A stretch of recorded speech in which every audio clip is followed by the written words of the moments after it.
Le problème numéro 2. Ibra distribue des bonbons pour sa fête. Il en donne 52 aux élèves de CE1. Et à la fin de la distribution, il lui reste 16 bonbons. Combien de bonbons avait-il au début? Alors là, le problème, il n'est pas facile. De quoi est-ce qu'on me parle? On me dit que Ibra, il distribue des bonbons. Ok.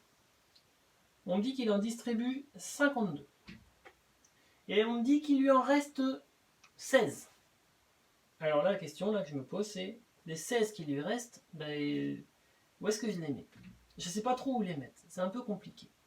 Alors je vais regarder de quoi est-ce qu'on me parle encore. On me demande combien de bonbons est-ce qu'il avait au début. Ah, au début, il avait aussi des bonbons. Alors ça, c'est ce qu'il a distribué. Donc ces bonbons-là, ils arrivent d'où en fait? Il faut imaginer Ibra qui vient à l'école. Ibra, il vient à l'école avec un paquet de bonbons. Est-ce que c'est ces bonbons-là? Non, ça c'est des bonbons qu'il a donnés.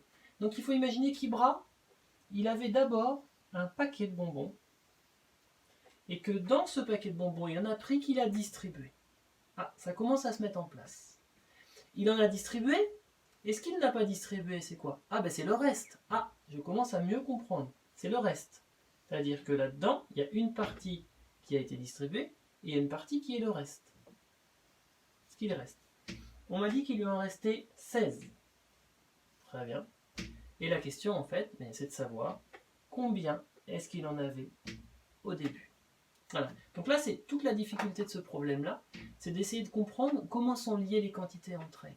Alors dans ces cas-là, essayez de, comme si c'était un film, de revenir en arrière en fait. Ibra, il distribue des bonbons, mais il est venu à l'école avec ses bonbons avant. Donc ça, c'est ce qu'il avait au début. Et ces bonbons, il y en a une partie qu'il a distribuée et une partie qui est restée. D'accord? Essayez de faire comme quand le temps se déroule, quand le temps défile, on part d'ici, du passé, pour venir vers le présent, pour aller vers le futur.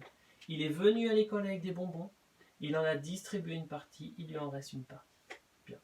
Bon, quand j'ai réussi à représenter le problème de cette manière-là, je connais les deux parties, je cherche le total, je fais 52 plus 16, 2 et 6, ça me fait 8 unités, 1 et 5, 6, il avait